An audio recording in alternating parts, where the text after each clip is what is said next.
If you're a fan of the Fast and Furious franchise, then you know that things can get pretty complicated in this cinematic world. The new Fast and Furious 9 trailer proved this by focusing on impossible action and a major reveal that fan-favorite character Han Solo is still very much alive. But how is this possible? Han seemed like a goner after he was unable to escape from a fiery car crash. Well, not to worry, because the Fast and Furious films have been known to make some crazy twists and turns work out in their favor. And we've got a couple of theories as to how Han is making his big return in Fast and Furious 9.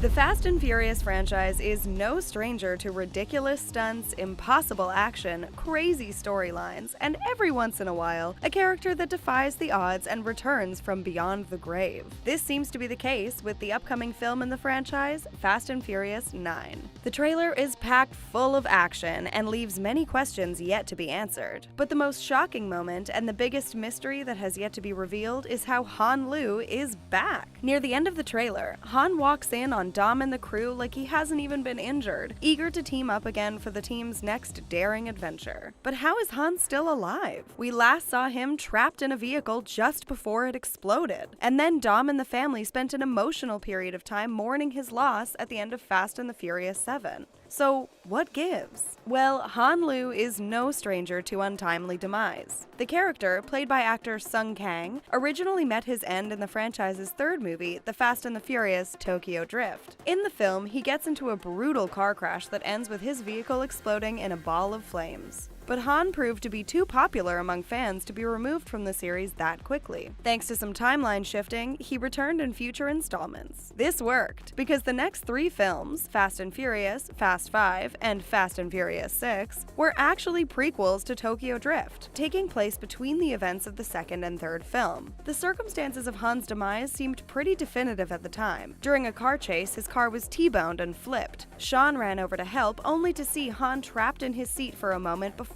the car exploded. And that was that. In Fast and Furious 6, Han is saved in the climactic battle by Gal Gadot's Giselle, which led to Han deciding to go to Tokyo. We all know that this signified that the films had just about reached the Tokyo Drift timeline. And sure enough, Han wouldn't appear in the 7th or 8th installments of the series. But the mid-credits teaser for Fast and Furious 6 did give us a hint as to what had happened to Han, revealing that it wasn't an accident, and that the person who crashed into Han was Jason Statham's character Deckard Shaw, who was the brother of F6's villain, Owen Shaw. Owen was seriously injured by Dom and his crew, so Deckard was seeking revenge. By the end of Fast and Furious 7, Deckard was imprisoned and justice was served, seemingly putting this plot point to bed. Once the timelines did catch up with one another, a touching funeral was held for Han in Fast and Furious 7, after Dom collected his friend's remains from Tokyo. But Dom being able to collect Han's body doesn't seem likely now that we've seen the Fast and Furious 9 trailer. When Han walks into his crew's headquarters, everyone seems to be pretty shocked except for Letty, which is appropriate given that she also once returned to the series after everyone thought she lost her life in an explosion. So how is Han still alive? Here's our first theory. Never underestimate the power of a simple retcon. Lenny did it in the 4th film. She was seemingly eliminated off screen, but she returned in the 6th film with a bad case of amnesia. While the original cut of Han's accident in Tokyo Drift seems to clearly show him being in the car when it blew up, it would be easy enough for the writers to have him conveniently wiggle out of the car and get far enough away from the explosion that it wouldn't end his life. But of course, he would be pretty badly injured, which might explain why he was absent for 2 films. It would still be pretty monumental for him to show up in Fast and Furious 9 looking as good as new, but we're sure that his whereabouts after the accident are going to explain how he could have possibly recovered from such a huge accident. It's also possible that Han decided to fake the whole thing. Well, it's very unlikely that he planned the car crash, but he might have taken what was dealt to him and used the opportunity to go underground to escape Deckard Shaw's wrath. But either case means that it's likely Han needed some help to escape the wreckage and recover. We think that F9 will reveal a new or old character who found Han and helped him get over the traumas of the accident. Perhaps he was only laying low for so long because he wasn't healthy enough to return to the real world, especially if someone was hunting him in the name of revenge. Perhaps it's Letty who helped him out, since she seems pretty unfazed by his sudden return. The second theory seems far-fetched if you look at the main Fast and Furious films, but some recent developments in the universe make something crazy like resurrection seem like a possible theory. The Fast and Furious Furious franchise recently released a pretty successful spin-off movie called Hobbs & Shaw. The film features Jason Statham as Deckard Shaw and Dwayne "The Rock" Johnson as Luke Hobbs. The villain of this film just happens to be a character who came back from beyond the grave after being eliminated by Deckard Shaw. Brixton Lore was a former MI6 agent who joined a terrorist organization called Etion. After Deckard dealt with him, Etion recovered his body and used some highly advanced technology to give him cybernetic limbs and other enhancements, basically bringing him back to life because he wouldn't have survived without all of those biological enhancements.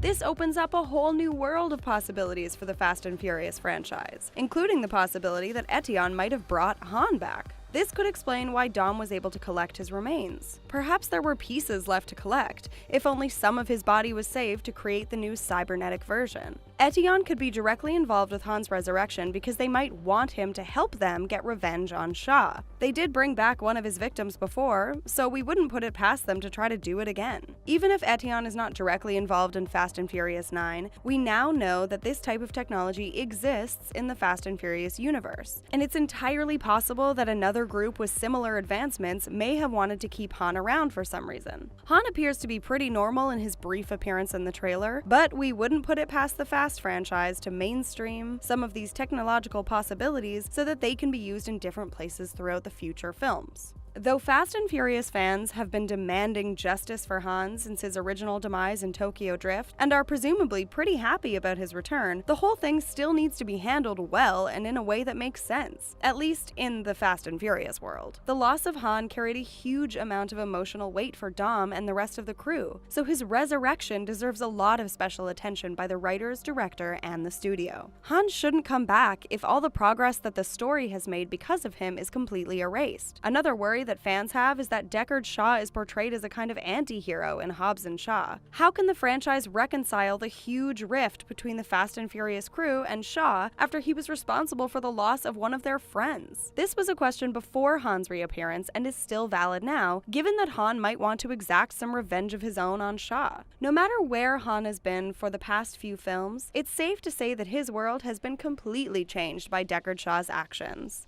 And we wouldn't blame him for not being very forgiving. Well, we can help put some of those worries to rest. Director Justin Lin wants to assure fans that Han is in good hands, and that him coming back will make a lot of sense. Lin told MTV that Han is a very special character to me. He's been a kind of special character throughout, and when I left Fast and Furious 6, we kind of left together. For his return, Lin promises that it will be all connected, and that in the Fast universe, everything happens for a reason. These reasons might be pretty out there at times, but we think Lin is the right person to make these reasons make sense in the context of Fast and the Furious universe. In fact, one of the reasons Lin wanted to come back to direct was the opportunity to bring Han back. He was inspired by the questions fans had about Han's passing and confusion surrounding how and why the film had decided to go that route.